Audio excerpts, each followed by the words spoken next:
Monsieur Auguste, bonjour. Bonjour. Bienvenue sur Mon Angle Culturel. C'est une émission qui met en lumière les acteurs culturels du Bénin et d'Afrique en général.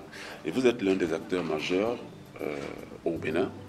Et c'est pourquoi donc vous êtes convié sur ce plateau pour discuter avec nous, pour pouvoir éclairer la lanterne de tous ceux qui nous regardent, de tous ceux qui auront la chance donc de nous regarder.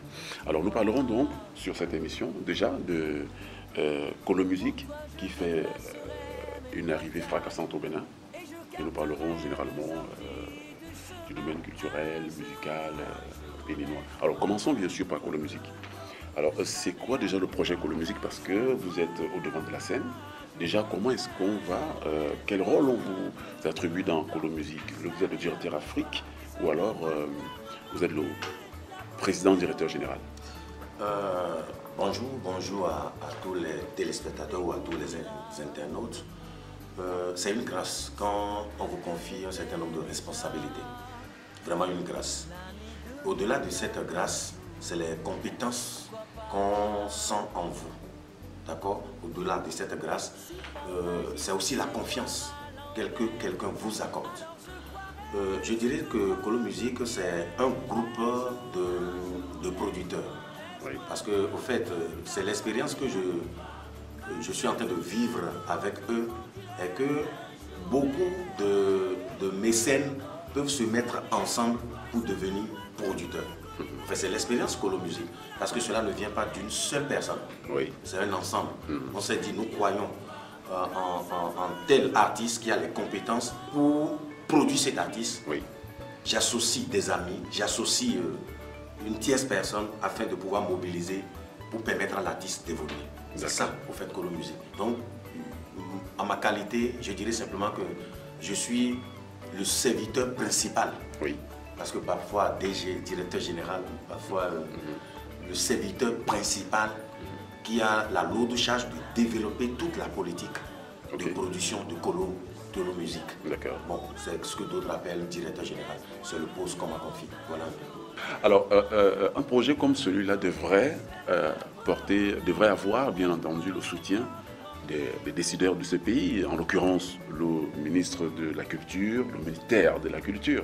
Alors, est-ce que, entre-temps, vous avez eu des attaches avec le ministère de la Culture pour vous aider à apporter? Étant professionnel, qu'est-ce qu'il fallait faire? Ce qui veut dire que là, au moment où nous sommes, les lèvres de Dieu sont parties. Parce qu'on ne restera pas. Au fait, il ne faut pas cacher la lumière dans les ténèbres.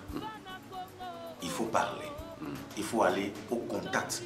Parce que ce n'est pas à eux peut-être de venir vers nous. D'accord. Ils ont peut-être constaté qu'il y a une révolution dans le pays.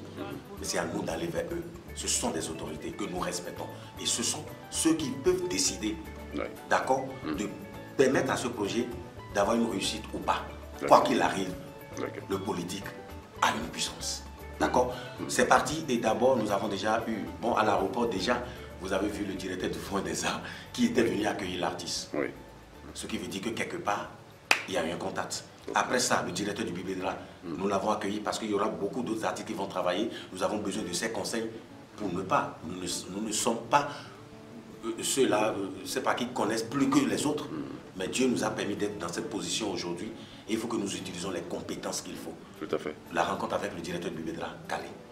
Et l'audience a été bouclée. La rencontre avec le directeur des Arts du Livre, nous l'avons fait parce qu'il fait partie des décideurs. Tout à fait. Donc, Oui. nous sommes en train de travailler déjà avec le bar, en attendant d'aller vers le ministre de tutelle. Sans oublier aussi qu'il y a d'autres qui sont intéressés, avec qui nous avons déjà le contact. Mais cela revient au ministère de la Culture de nous recevoir, et je crois que ça serait pour bientôt, puisque la lettre est partie. Oui. J'ai déjà informé des gens autour du projet au téléphone ou par rencontre. Je crois que c'est une opportunité à choisir et nous ne pouvons pas réussir cette mission sans les politiques. Nous ne pouvons pas le faire sans le ministre de la Culture. Nous ne pouvons pas le faire sans les membres du gouvernement parce que tout un chacun a quand même de l'amour pour cette musique béninoise, pour la culture béninoise. Donc, nul ne sera de trop pour la réussite de ce projet. Ce projet-là. D'accord, très bien. Vous avez donc l'occasion. Il pourrait regarder cette vidéo, il pourrait regarder donc ces images. Alors, vous avez en face de vous le ministre de la Culture. Parlez-lui. Excellence, Monsieur le ministre de la Culture, le Bénin regorge d'assez de talent. Le Bénin a besoin d'un réseau pour faire exporter sa musique et pour faire imposer sa musique et pour faire consommer sa musique. Il est temps. Et l'opportunité, je sais qu'il en existe beaucoup, mais nous avons une opportunité aujourd'hui qui est le projet de Colo Music et qui est l'artiste Bouron Pela, le créateur du Ndongolo, celui qui quand même a fait, on se rappelle du droit de veto, on se rappelle de Efrakata, on se rappelle d'un certain nombre de titres qui ont marqué l'Afrique, spécialement le Bénin. Il est temps que nous prenions nos responsabilités. Je sais que vous avez, Excellence, le flair de savoir ce qui est bon de ce qui est mauvais, puisque vous avez le discernement, et je le sais aussi. Il est temps de donner la main à ce projet.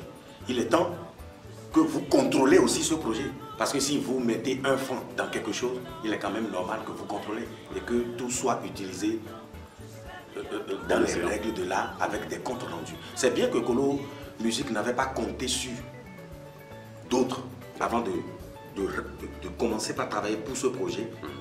Même si les gouvernants ne viennent pas, ça ne s'arrêtera pas. Au fait, c'est déjà ça. Nous allons nous battre pour avoir les ressources supplémentaires.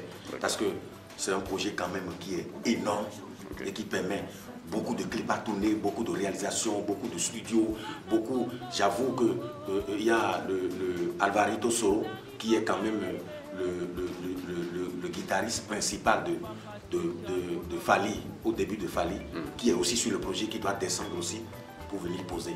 Imaginons une chanson de Nicanor où vous verrez Alvarito Soro à la guitare. C'est énorme. Donc, c'est le moment de révéler le Bénin autrement. Le Bénin est déjà révélé, de révéler le Bénin autrement et sur le plan musical. Parce que Colo Music aussi, c'est les arts, c'est le cinéma, c'est autre chose. Parce que je n'ai pas encore dévoilé ce que les compétences, le cahier de charge de Colo Music. Donc il est temps que nous allons vers une révélation certaine de la musique béninoise et de l'art de manière générale. Je voudrais adresser mes sincères remerciements au président de la République. Pourquoi? Parce qu'il le fait. Il le fait énormément. Et nous voyons aujourd'hui, bon, il y a un adage qui dit que ceux qui ont des oreilles entendent et ceux qui ont des yeux puissent voir. Mais il y a aussi l'autre qui dit qu'il n'y a pas pire aveugle que celui qui ne veut pas voir. Je ne suis pas en train de faire la politique, mais je parle de ce que je vois. Et il y a l'autre que je vais citer qui dit « Seuls ne le savent pas ceux qui ne veulent pas le savoir. » Nous savons. C'est à demi-mot. Je lui dis merci pour le Bénin qui est en train d'être révélé sur beaucoup de plans. Et nous souhaiterons qu'ils nous soutiennent pour que le côté musical, le côté art, culture, parce que le tourisme, ça vient déjà, ce qui va donner encore plus de pouvoir, de force à la musique et aux autres, de permettre à ce que ce projet aille au bout.